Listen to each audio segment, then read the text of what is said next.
नमस्कार दोस्तों, स्वागत है आपका अपना ही यूट्यूब चैनल टुडे एग्जाम पर। दोस्तों, जैसा कि आज है आपका 29 जून 2024 और आज जो है सीपीओ का एग्ज़ाम है। फर्स्ट शिफ्ट की एग्ज़ाम समाप्त हुई। जानता हूँ लेट आता हूँ, लेकिन ऑथेंटिक क्वेश्चन के साथ साथ इम्पोर्टेंट जो फैक्ट होती है, ये फैक्ट आपके आने वाले सभी एग्ज़ाम में कंप्यूटर स्क्रीन के अंदर दिखते हैं। तो भाई, हमें व्यू से मतलब नहीं है, जो पढ़ने वाले बच्चे हैं वही हमारे पास आते हैं। बाद बाकी दुनिया जहान से तो आप क्वेश्चन और आंसर तो देख ही लेते हैं, परख ही लेते हैं। आजकल टेलीग्राम दुनिया जहान की ज़माना है तो सब समझ ही जाता है। बाद बाकी जो बच्चे हैं वो सिर्फ हमारे पास पढ़ने के मकसद से आते हैं, मैं ऐसा मानता हूँ, है ना। और मैं बता दूं कि एसएससी के 3 एग्ज़ाम 2024 में हुए हैं, फेज 12 जेई और ये सीपीओ। तीनों एग्ज़ाम में हमारा एकमात्र ठिकाना एक ही बुक के भरोसे जो है मैं आप लोगों को एग्जाम के रण क्षेत्र में भेजा था और अधिकांश जो है रुझान पॉजिटिव आए। बहुत ज़्यादा क्वेश्चन मिले, 90% तक भी मिले हैं। मैं आज नहीं कहता कि हर दिन 90% मिल जाता है, लेकिन मिला है। ठीक है मेरे भाई, आज का जो ये शिफ्ट था दूसरे दिन के अपेक्षा थोड़ा सा ऊपर था लेवल इनका, क्योंकि 2-4 क्वेश्चन ऐसे थे जो बच्चे को समझ में नहीं आए। ठीक है, चलिए, अगर जो भी बच्चे पीडीएफ लिए हैं या हमारा ये ई बुक लिए हैं, है ना, तो इसको बढ़िया से पढ़िए। और जो नहीं लिए हैं, लेना चाहते हैं, तो आप जो है ये जो मोबाइल नंबर आप देख रहे हैं इस पर आप सिंपली मैसेज करके ले सकते हैं। चलिए शुरू करते हैं आज का ये क्लास। पहला जो एक प्रश्न पूछा गया कि हाई कोर्ट के गठन से संबंधित अनुच्छेद कौन सा है। देखिए, हाई कोर्ट के अनुच्छेद, हाई कोर्ट, सुप्रीम कोर्ट का इतिहास सारा हमने आपको बता दिया है। हाई कोर्ट से अनुच्छेद 214 हो जाता है जो संबंधित है ना। सुप्रीम कोर्ट से अनुच्छेद 124 हो जाता है।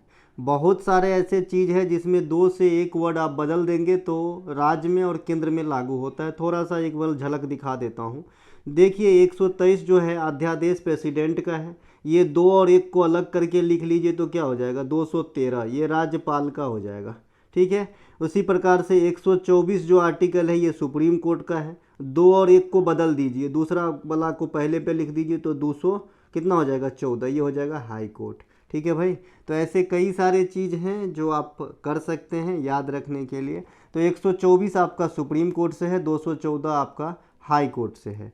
हाई कोर्ट 226 का प्रयोग कर रिट जारी करते हैं, वहीं सुप्रीम कोर्ट आर्टिकल 32 का उपयोग करते हुए रिट जारी करने का काम करते हैं। ठीक है, हाई कोर्ट जो है अनुच्छेद 215 के अनुसार रिकॉर्ड न्यायालय है। ये पेन को क्या हो गया, रिकॉर्ड अभिन्यायालय कहने का मतलब अभिलेख न्यायालय। इसके बारे में हमने कई बार आपको पेन चोरी का एग्जाम्पल देते हुए समझा चुके हैं और ये भी एग्जाम्पल दिए हैं कि आप जैसा करोगे आपका छोटा भाई संभवतः ऐसा ही करेगा आपको देख के, है ना। तो वैसा ही सुप्रीम कोर्ट आपका 129 के तहत जो है रिकॉर्ड अभिन्यायालय है और 215 के तहत हाई कोर्ट। हाई कोर्ट जो रिकॉर्ड अभिन्यायालय है उसका अनुकरण कौन करेगा, तो जो सत्र न्यायालय है। सुप्रीम कोर्ट का सभे कर सकता है हाई कोर्ट और जो सत्र न्यायालय है ना, या फिर जिला न्यायालय है। इनके अलावा हाई कोर्ट में जजों की रिटायरमेंट की एज 62 वर्ष है। सुप्रीम कोर्ट में जजों की जो रिटायरमेंट की एज है वो 65 वर्ष है। हाई कोर्ट के सभी जजों की नियुक्ति और तबादला मतलब ट्रांसफ़र, ये उर्दू लफ्ज़ है मेरे ख्याल में, है ना, तो ये राष्ट्रपति के द्वारा किए जाते हैं। सुप्रीम कोर्ट से तो तबादला तो होते ही नहीं ना, क्योंकि सुप्रीम कोर्ट तो एक ही है, तो यहाँ पे नियुक्ति राष्ट्रपति साहब करते हैं। ठीक है मेरे भाई, समझ गए। हाई कोर्ट सुप्रीम कोर्ट के सभी जज की नियुक्ति जो है राष्ट्रपति साहब ही करते हैं, लेकिन जो हाई कोर्ट के जो जजों को ट्रांसफ़र होता है ना, वो भी राष्ट्रपति ही करते हैं। ठीक है मेरे भाई। इसके अलावा सुप्रीम कोर्ट का गठन कब हुआ था, 28 जनवरी 1950 को हुआ था। हालांकि ये 26 जनवरी 1950 को ही कई सारे चीज़ों के साथ जो है अमल में आ गए थे, लेकिन पूर्णतः कार्यवाही की बात करेंगे तो 28 जनवरी 1950 को स्टार्ट हुआ था। भारत में प्रथम मुख्य न्यायाधीश हीरालाल जे कानिया।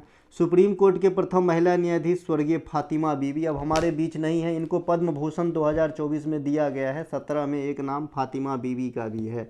हाई कोर्ट में प्रथम महिला मुख्य न्यायाधीश, है ना, लीला सेठ। किस राज्य के हाई कोर्ट, तो हिमाचल प्रदेश के हाई कोर्ट में। भारत की सबसे पहले जो हाई कोर्ट का गठन हुआ भारत में, ये 1862 में एक साथ 3 आए, जिसमें सबसे पहले कोलकाता, मुंबई और मद्रास में आए। आज़ादी के पूर्व सुप्रीम कोर्ट का गठन किस एक्ट के अनुसार हुआ था, ये भी पूछा जाता है और और कब हुआ था ये भी पूछा जाता है। तो आज़ादी के पूर्व 1773 के रेगुलेटिंग एक्ट के अनुसार 1774 में कोलकाता के फोर्ट विलियम परिसर में जो है आपका, है ना, सुप्रीम कोर्ट का गठन किया गया था। ठीक है, आज़ादी के पूर्व की बात हो रही है दादा। आधुनिक जो आपका सुप्रीम कोर्ट है वो 1950 में आया था। दोनों बात आपको तय हो गया होगा, क्लियर हो गया होगा। भारत सरकार अधिनियम 1935 के अनुसार केंद्र में एक संघीय न्यायालय की स्थापना की गई थी, ये भी आपको याद रखना है। और जब तक देश स्वतंत्र हुआ, यूँ कहे कि जब तक आपका आधुनिक सुप्रीम कोर्ट आया तब तक इसी के अनुसार फैसला विधि विधान चलता था। इनके अनुसार तुगलकाबाद शहर की स्थापना किसने किया था? ये भाई नाम से ये स्पष्ट है, तुगलकाबाद में रेल के इंजन भी बनते हैं। आपने इंजन पर भी देखा होगा, लिखा हुआ रहता है तुगलकाबाद, है ना, मुरादाबाद, है ना। इसके अलावा भगत की कोठी, इसके अलावा आपने बनारस, डिरेका, चितरंजन, है ना। इसके अलावा आपका जो वहाँ पे है कौन सा, ICF इंटीग्रल कोच फैक्ट्री। तो ये सब, तो तुगलकाबाद जो है ये आपका गयासुद्दीन तुगलक ने बसाया था। गयासुद्दीन तुगलक तुगलक वंश के फाउंडर है और तुगलक वंश दिल्ली सल्तनत के 5 वंशों में सबसे अधिक समय तक शासन करने वाले वंश है। इसके अलावा तुगलक वंश के ही एक शासक जिनका नाम फिरोज शाह तुगलक हुआ करता था, ये इनका नाम कुतुब मीनार के नाम से भी जुड़ा हुआ है। हाँ हाँ, सही समझ रहे हैं आप, जो कुतुब मीनार है इनके नाम से भी, पेन में थोड़ा गड़बड़ी है भाई तो माफ़ करना, कुतुब मीनार के नाम से भी जुड़े हैं, क्योंकि कुतुब मीनार का जो है कुतुबुद्दीन ऐबक नींव रखा था, इल्तुतमिश बनाने का काम किया था, लेकिन जो लास्ट फ्लोर है ये फिरोज शाह तुगलक जो है इनको बनवाए थे। और फिरोज शाह तुगलक सबसे अधिक नहरों का निर्माण भी करवाए थे। नहरों जो नहर होता है ना अपना सिंचाई के लिए यूज करते हैं। आगरा शहर का फाउंडर कौन है? सिकंदर लोदी है। इसका वास्तविक नाम क्या हुआ करता था? निजाम खान। इसे VVI करके रखेंगे, जब आप CGL का एग्जाम देंगे तो वहाँ ये मोती वहाँ पे आपको कंप्यूटर के अंदर नज़र आएंगे। मकसूदाबाद, मुर्शिदाबाद, फतेहपुर सिकरी, ये सभी के खोजकर्ता कौन है? अकबर। एक्चुअली मुर्शिदाबाद जो है मकसूदाबाद का ही नाम है। इसके अलावा जो फतेहपुर सिकरी है, इससे क्वेश्चन निकल के आता है कि मुगलों का पहला नियोजित शहर कौन सा है? तो मुगलों का पहला नियोजित शहर जो है ये आपका फतेहपुर सिकरी है। फतेहपुर सिकरी से अपने आप में बहुत सारा क्वेश्चन है कि बुलंद दरवाज़ा कहाँ पर है। सबसे पहले बुलंद दरवाज़ा अकबर ने क्यों बनवाया था? तो गुजरात विजय के उपलक्ष्य में बनवाया था। और ये कहाँ पे है? तो फतेहपुर सिकरी में है। जोधाबाई की महल, ये भी आपका कहाँ पे है? फतेहपुर सिकरी में है। अकबर का इबादत खाना या उपासना भवन कहाँ है? तो फतेहपुर सिकरी में है। आई होप आपको समझ में आ रहा है, अच्छा भी लग रहा है। अच्छा लग रहा है तो हाथ को थोड़ा सा तकलीफ दीजिए और एक अंगूठा दबा दीजिए लाइक पे। इसके अलावा दीन पनाह नगर की स्थापना किसने किया था? हुमायूं। हुमायूं से आपके एग्जाम में काफ़ी क्वेश्चन आते हैं। सबसे पहले बिलग्राम और चौसा का युद्ध। देखिए चौसा या चौसा का युद्ध अलग है, बिलग्राम या कन्नौज का युद्ध अलग है। ठीक है, तो बिलग्राम वाला हुआ था 1540 में और चौसा का हुआ था 1539 में। ये बिहार में है ना। दोनों युद्ध में जो है इनका प्रतिद्वंदी कौन रहा था? तो आपका रहा था शेर शाह सूरी। शेर शाह सूरी को इतिहास हमेशा याद करता है क्योंकि ये कुशल शासक था। इन्होंने रुपया भी चलाया, इन्होंने GT रोड का मरम्मत भी करवाया, इन्होंने जो इनका जो मकबरा है वो सासाराम बिहार में है, ये भी आपसे पूछा जाता है। शेर शाह सूरी जो है फरीद खान के नाम से जाने जाते थे। इन्होंने जो है सूर वंश की स्थापना करी थी। तो ये आप हुमायूं को जानेंगे और शेर शाह सूरी को जानेंगे इस प्रकार से। नागलपुरम नगर की स्थापना कृष्णदेव राय ने किया था। विजयनगर साम्राज्य की स्थापना 1336 में हरिहर एवं बुक्का जो संगम वंश के थे उनको द्वारा किया गया था। विजयनगर साम्राज्य पे 4 वंशों ने शासन किया, संगम वंश, तुलुब वंश, सुलुब वंश, अरबिदु वंश। तो जो विजयनगर साम्राज्य के राजा कृष्णदेव राय हुए ये तुलुबा वंश के शासक हुए। इन्होंने नागलपुरम शहर, है ना, हजार खंभा महल, बिट्ठला महल, आमुक्त माल्याद किताब इत्यादि की रचना किए। कृष्णदेव राय के दरबार में जो 8 कवि रहते थे उसे अष्ट दिग्गज कहा जाता है। और जो आपका शिवाजी के दरबार में 8 गो रहते थे मंत्री, उसे अष्ट प्रधान कहते हैं। दोनों का आंसर जो है अर्थ लगभग सेम ही निकलेगा, लेकिन नाम पे डिपेंड करता है, काम पे डिपेंड करता है। चलते हैं हम आगे भैया, है ना। इसके अलावा जो अगला एक प्रश्न है आपसे पूछा गया है, राष्ट्रीय खेलकूद अधिनियम भारतीय खेल प्राधिकरण की स्थापना कब हुई थी? दोस्तों आप लोगों को बता दूं, कि आप लोग पे करते हैं ई बुक के लिए, तो पे करने के बाद 1-2 मिनट रुक जाए। आपको मैं गारंटी देता हूँ 2 से 3 मिनट से ज़्यादा नहीं लगेगा, क्योंकि और जो आदमी दिए रहते हैं उनको भी देना पड़ता है। और मैं आपको बता दूं कि इतने ज़्यादा रस बढ़ गए हैं कि मैं अभी रात को 11 बजे के बाद बंद कर देता हूँ, ठीक है, क्योंकि एग्जाम में इस प्रकार से क्वेश्चन आएगा, ये मैंने भी कल्पना नहीं किया था कि भाई इतने ज़्यादा आएंगे। मैं हमेशा 75 to 80% तो कह रहा हूँ कि मैं पढ़ाऊँगा तो आएगा, ठीक है, लेकिन इतने ज़्यादा आ जाएंगे ये मैं भी इस बार शौक हूँ। और इसकी आपने पॉजिटिव वाइब्स, रुझान और बच्चे से आपने प्रतिक्रिया ज़रूर देखा होगा, है ना। 2-4 स्क्रीनशॉट मैं भी टेलीग्राम पे डाल दूं, अगर भर दिन डालूं तो भर दिन तो आते ही रहते हैं, लेकिन इतना नहीं करना है। एक बार समझ गए, और मैं सिर्फ यही समझाना चाहता हूँ, मैं पूरे दुनिया को पढ़ाने नहीं आया हूँ रे। जो मुझसे पढ़ना चाहता है, जो बहुत ज़्यादा भटक गया है ना। बहुत सारे बच्चे ऐसे हैं कि मैथ में 100% ले आते हैं, अंग्रेजी में 100% ले आते हैं, लेकिन जीके जीएस के चलते उनकी सिलेक्शन नहीं हो पा रही है ना। तो इन क्षेत्र में मैं काम कर रहा हूँ। आइए भैया, आप जिसका पेड क्लास लिए लो, पढ़ो, है ना, आपके पास पैसा है भाई, आप ले पढ़ो। लेकिन हमारा जो एक छोटी सी बुक है जो इन्होंने हम अभी डिजिटल फॉर्म में ही है, हार्ड कॉपी भी मैं नहीं करा सकता, कुछ अपनी प्रॉब्लम है। प्रॉब्लम आप समझ ही गए होंगे, हर चीज़ में आर्थिक बात आ जाती है, आप ये ज़माना ही आर्थिक है भाई, है ना। तो आप इसे लेके पढ़िए, आपको फ़ायदा नहीं हुआ तो मैं तो यहीं रहूँगा ना, और फ़ायदा होगा ही नहीं कहीं। लाइए मैं कहीं पे लिख के देता हूँ।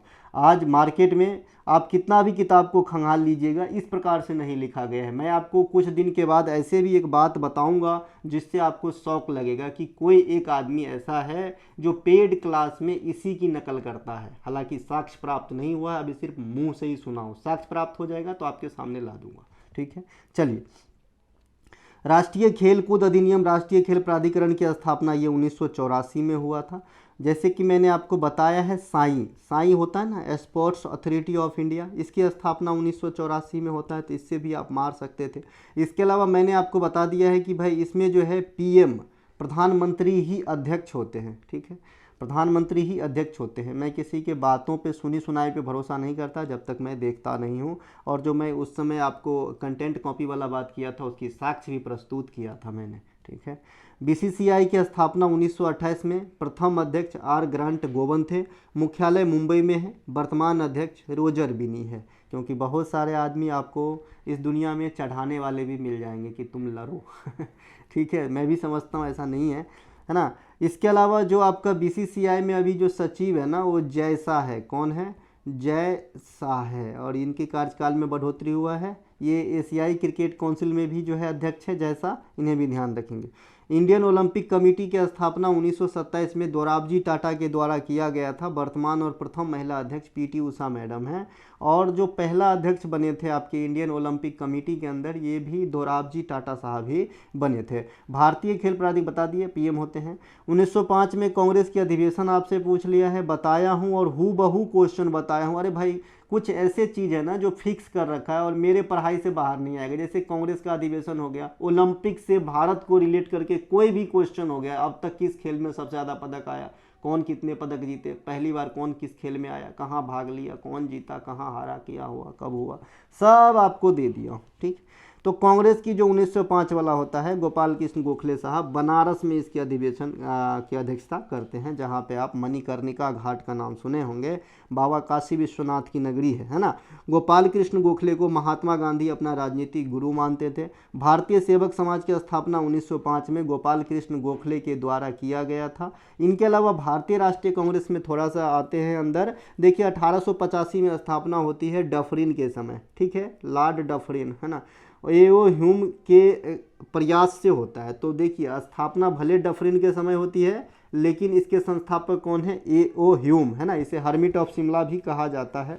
प्रथम बैठक जो हुआ 1885 में, ये बम्बई के गोकुलदास तेजपाल संस्कृत विश्वविद्यालय में हुआ था, और अध्यक्षता WC बनर्जी, व्योमेश चंद्र बनर्जी के द्वारा किया गया था, जिसमें कुल 72 प्रतिनिधि ने भाग लिया था। कांग्रेस के प्रथम मुस्लिम अध्यक्ष की बात करेंगे, बदरुद्दीन तैयब जी 1887 में मद्रास में अध्यक्षता को संभाले थे।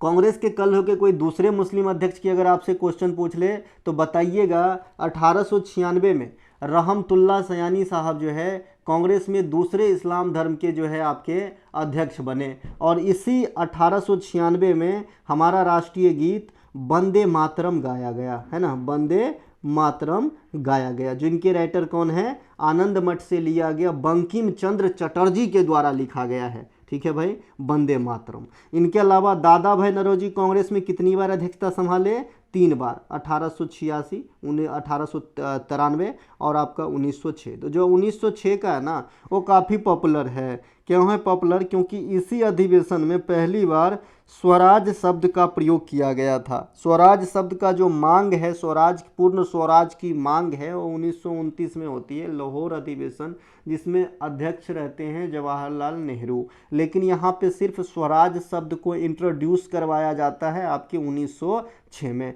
कांग्रेस में फूट पड़ जाती है गरम दल और नरम दल में, ये आपका 1907 में सूरत में होता है, जिसकी अध्यक्षता कौन कर रहे होते हैं, रास बिहारी घोष कर रहे होते हैं।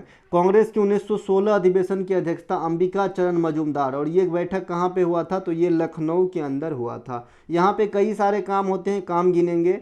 सबसे पहले एनी बेसेंट मैडम के प्रयास से जो है आपका गरम दल और नरम दल, जो पहले अलग अलग दिशा में चल रहे थे, अब जो है एक हो गए थे ना, गरम दल और नरम दल अब एक के जैसे सोचने लगे, मिल गए मतलब। इसके अलावा यहाँ पे कांग्रेस और मुस्लिम लीग जो है एक हो गए थे।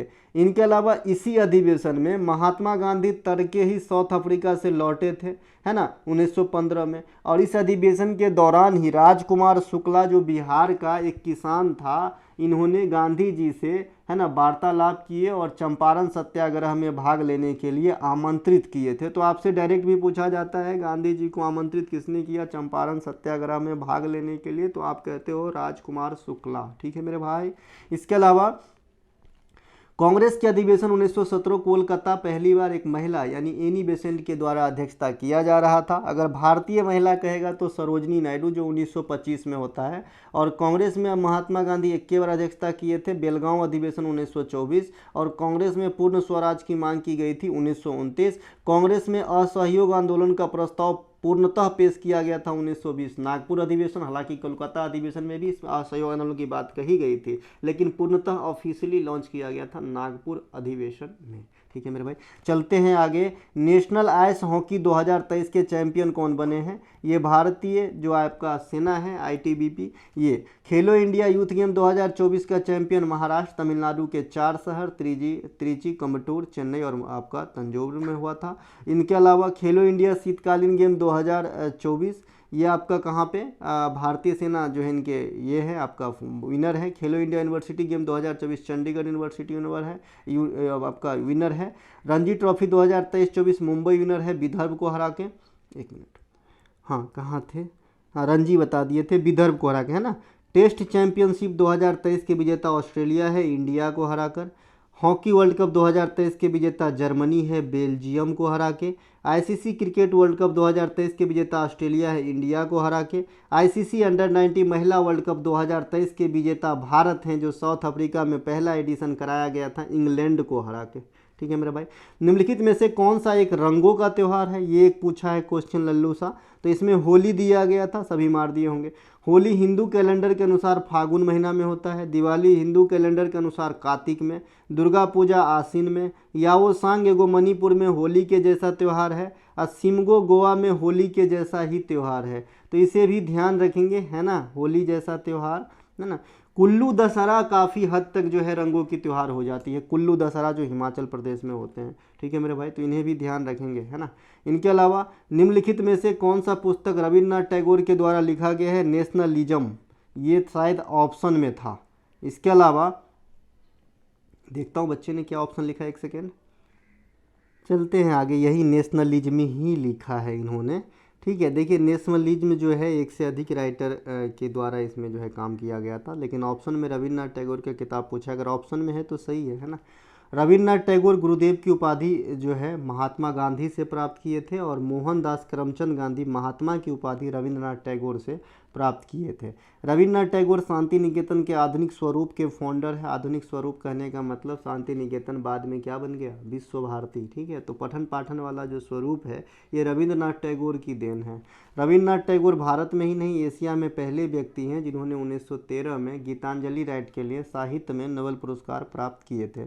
2023 में यूनेस्को के धरोहर लिस्ट में भारत का होयसल मंदिर समूह और शांति निकेतन इन दोनों को ऐड किया गया।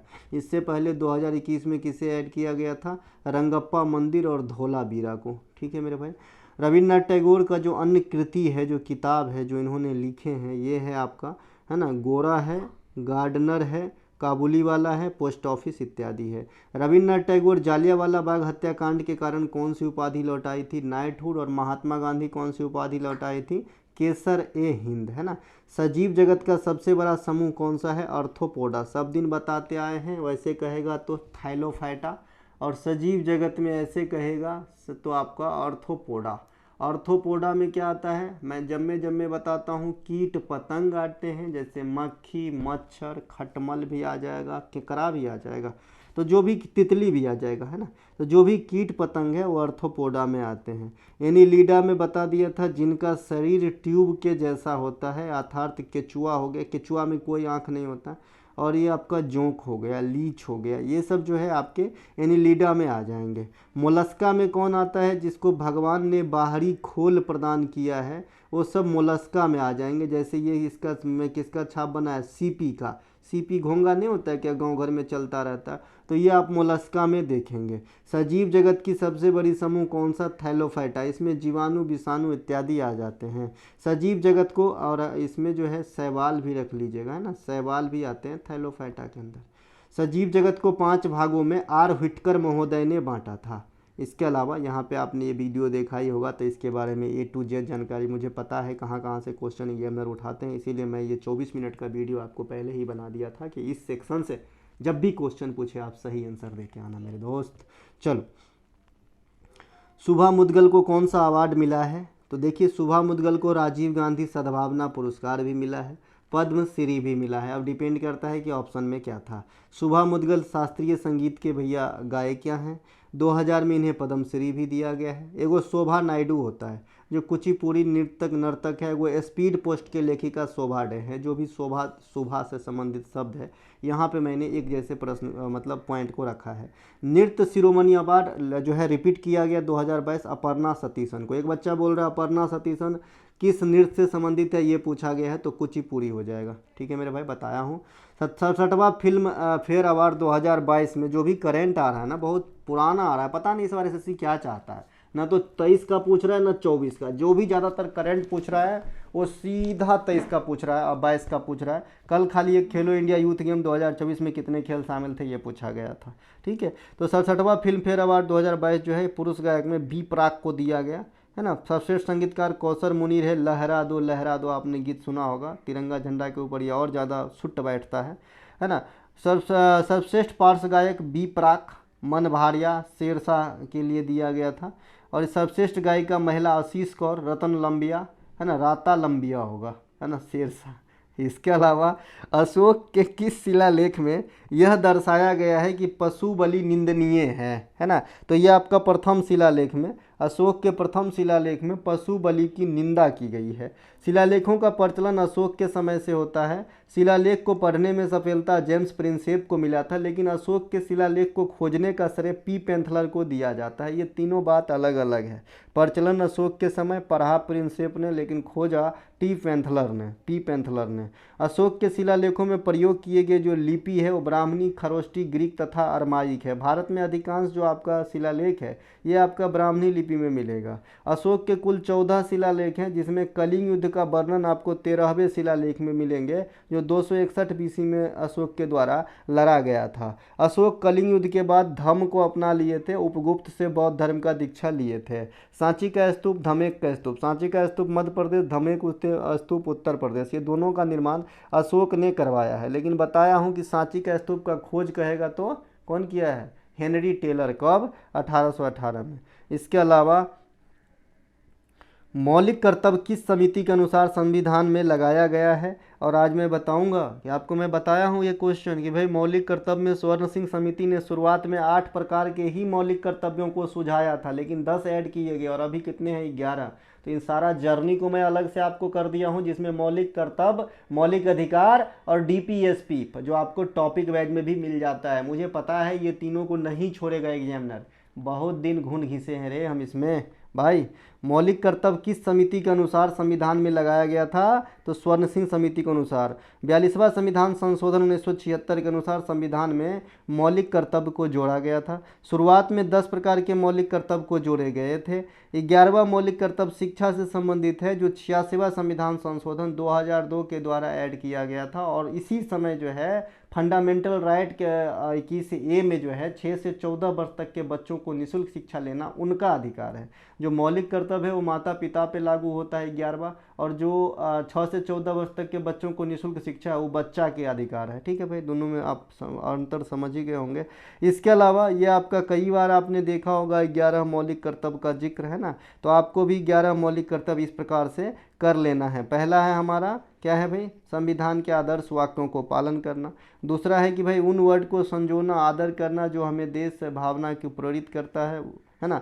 अखंडता, एकता, संप्रभुता की रक्षा करना 51A में है। देश रक्षा के लिए हमेशा तत्पर रहना। इस प्रकार से 11 है। सबसे नीचे अगर आप देखेंगे तो ये है आपका 6 से 14 वर्ष तक के बच्चों को अभिभावक या जो जिनके अंदर वो बच्चा पल रहा है उनको शिक्षा दिलाना उन अभिभावक का कर्तव्य होगा। एक क्वेश्चन और इसी से पूछा कि स्वर्ण सिंह समिति ने कितने प्रकार के मौलिक कर्तव्य की अनुशंसा की थी? तो 8, लेकिन इंदिरा गांधी की सरकार उस समय 2 और बढ़ गया तो हो गया 10। 11वां कैसे आया अभी हम बात कर लिए। 86वां संविधान संशोधन 2002 में तो हो गया 11। रखा गया है 51A में, और भाग कौन सा रहेगा? तो 4A में। कहाँ से लिया गया है? तो रसिया के संविधान से लिया गया है।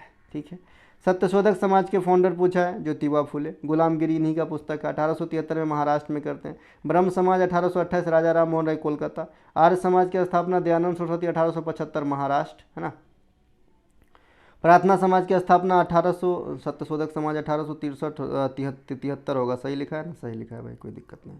प्रार्थना समाज की स्थापना 1867 आत्माराम पांडुरंग और महादेव गोविंद रानाडे। विधवा पुनर्विवाह संघ 1861 Mahadev Govind Ranade. Indian association 1866 London दादा भाई नौरोजी। अभिनव भारत BD सावरकर 1904 नासिक महाराष्ट्र। इसके अलावा रामकृष्ण मिशन 1897 विवेकानंद साहब। गुरु केलुचरण महापात्रा पूछा है, जो भी महापात्रा सरनेम है आपको कहाँ पे जाना है भैया? ओडिसी में जाना है। ये ओडिसी के गुरु थे जिन्होंने सृजन नामक संस्था का भी जो है उड़ीसा में प्रचलन किया, सृजन। तो ये भी ध्यान रखेंगे। ओडिसी नृत्य का प्रमाण उदयगिरी के गुफा में मिलता है, जिसमें भगवान जगन्नाथ या भगवान कृष्ण की पूजा की जाती है। यह देवदासी परंपरा से निर्मित नृत्य है। कुछ कलाकार देख लेते हैं। गुरु केलुचरण महापात्रा पहला ही पूछा है। माधवी मुदगल, संयुक्ता पनिगरी, इंद्रानी रहमान भरतनाट्यम और कथकली ओडिसी ये सब कर लेती है इंद्रानी रहमान। किरण सहगल, सुजाता महापात्रा, मायाधार राउत, ये सभी के सभी। इलियाना सिस्टारिस्टी, ये विदेशी काफ़ी बार पूछा जाता है इलियाना सिस्टारिस्टी को कि किस नृत्य से है, तो आप बताएंगे भैया ओडिसी से है। ये टुडे एग्जाम का टॉपिक वाइज का पेपर कटिंग है भाई, और कहीं का नहीं। एल्कीन, एल्काइन तथा एल्डिहाइड को आपको मैच करना था। रेलवे क्लास 6 नंबर अगर आप जो बच्चा देखे होंगे तो ये भी सीख गए होंगे कि ये कैसे बनता है, कैसे फंक्शनल ग्रुप काम करता है। वहीं से ये पेपर कटिंग लाया हूँ। ठीक है मेरे भाई। तो इसे मैं बताया था कि भाई देखिए याद करने की तरीके भी बताया था कि एल्केन, एल्केन इसको मीथेन जैसा है ना, तो CnH2n+2 होता है। और ये जो है आपका संतृप्त होता है कि असंतृप्त, आप लोग बताइएगा। और मैंने ये भी बताया था कि इसमें सिर्फ कौन सा बॉन्ड पाया जाएगा, ये भी बताया था। ठीक है। एक होता है आपका एल्कीन। एल्कीन जो होता है ये CnH2n होता है। और एगो होता है एल्काइन, एल्काइन CnH2n-2 होता है। तो याद कैसे रखेंगे? तो एल्काइन जो लिखते हैं ना, ये 5 गो वर्ड में लिखाता है एल्काइन। तो 5 गो वर्ड वाला है माइनस वाला, और जे में एकदम पॉजिटिव रहता है एल्केन मीथेन वाला, तो प्लस वाला जो वो छूट गया वो एल्कीन है ना। ऐसे हम याद रखते हैं कि भाई मीथेन वाला जो है +2 वाला है, और जो सबसे लंबा लिखाता है तीनों में वो माइनस वाला है, और जिसमें जो वो छूट गया उसमें ना प्लस होता है ना माइनस होता है। इससे मैच कर देंगे। अब आपका इसमें एक एल्डिहाइड भी पूछा था, मैंने आपको बताया था। जैसे यहाँ पे देखिए कि एल्केन समूह से, यानी एल्केन का सबसे सरल रूप CH4 होगा, मीथेन होगा। अगर n का वैल्यू CnH2n+2 में अगर n का वैल्यू आप 1 पुट करेंगे तो CH4 होगा, जिसे हम मीथेन या मार्स गैस या दलदली गैस कहते हैं। ठीक है, इस मीथेन से एक हाइड्रोजन को हटाना है तो उसको हम किस रूप में इंडिकेट करते हैं? R को। जब भी एल्केन के ग्रुप से एक हाइड्रोजन रिमूव करते हैं तो उसे हम R से इंडिकेट करते हैं। भविष्य में ये भी क्वेश्चन आपके एग्जाम में आ सकता है। और इसी R में कोई भी फंक्शनल ग्रुप को ऐड करते हैं। जैसे यहाँ पे आप देख सकते हैं, कहाँ गया भाई? एल्डिहाइड, ये एल्डिहाइड है CHO, है ना। जैसे CH3 CHO है, तो CH3 क्या है? ये मीथेन से एक हाइड्रोजन को रिमूव किया गया है। ठीक है, तो ये बन गया मिथाइल, और फिर हम इसमें लगा दिया CHO, एल्डिहाइड का फंक्शनल ग्रुप, तो ये मिथिल एल्डिहाइड बन गया या मिथाइल एल्डिहाइड। इस प्रकार से आप और भी देख सकते हैं। जैसे यहाँ पे देखिए CH3OH है, OH किसका फंक्शनल ग्रुप है? एल्कोहल का। मीथेन से एगो हाइड्रोजन हटाने के बाद जो R बनता है उसे मिथाइल कहते हैं। ब्यूटेन से निकलेगा तो ब्यूटाइल कहेगा, पेंटेन से निकलेगा तो पेंटाइल कहेगा। ठीक है भाई, ये आपके ऊपर है किससे निकालना चाहते हैं। तो हम यहाँ मीथेन से एक हाइड्रोजन निकाले CH4 से, तो CH3 बना। हमने इसमें क्या आपका जो एल्कोहल ग्रुप OH है वो जोड़ दिए, तो मिथाइल एल्कोहल हो गया। ये C2H5 है, क्या हो जाएगा? C2H6 क्या होता है? इथेन। जब आप CnH2n+2 में n का वैल्यू 2 पुट करोगे तो ये रिजल्ट आएगा, C2H6 हो जाएगा। इसे हम मीथेन के बाद इथेन बोलते हैं। इथेन से एगो हाइड्रोजन हटाया तो C2H5 हो जाएगा, इसे हम R बोलेंगे, या फिर इसका पूरा नाम इथाइल हो जाएगा। इथाइल में OH जोड़ दीजिए, इथाइल एल्कोहल हो गया भाई। मिथाइल एल्कोहल और इथाइल एल्कोहल आपने पढ़ा होगा, जो देसी शराब लोग बनाते हैं तो मिथाइल एल्कोहल के चलते ही जहर बन जाता है और पीने के बाद सीधे टिकट कट जाता है कन्फर्म वाला। ठीक है, तो इथाइल एल्कोहल का जो है उनको टीका दिया जाता है, या फिर अस्पताल जाता है ना तो उसको इथाइल एल्कोहल चढ़ाया जाता है काटने के लिए। ठीक है, तो ये बात आप समझते ही होंगे, गांव घर में तो ये सब चलता रहता है ना। तो इस प्रकार से आपको फंक्शनल ग्रुप किस में लगाना है? जो एल्केन वाला समूह है उसमें एक हाइड्रोजन हटा के फंक्शनल ग्रुप लगाते हैं तो आप ऑटोमेटिक किसी चीज़ का सूत्र निकाल लेंगे। अगर आप फंक्शनल ग्रुप आता है, जैसे OH होता है आपका एल्कोहल का, CHO होता है एल्डिहाइड का, COOH होता है कार्बोलिक एसिड का, इस प्रकार से। ठीक है, चलते हैं आगे। एक प्रश्न आपसे पूछा है कि ग्लोबल हंगर इंडेक्स 2022 में भारत से जस्ट नीचे कौन था? तो अफगानिस्तान 109वां स्थान था इसका। ठीक है, 109वां स्थान अफगानिस्तान का था। भारत का 107वां रैंक था।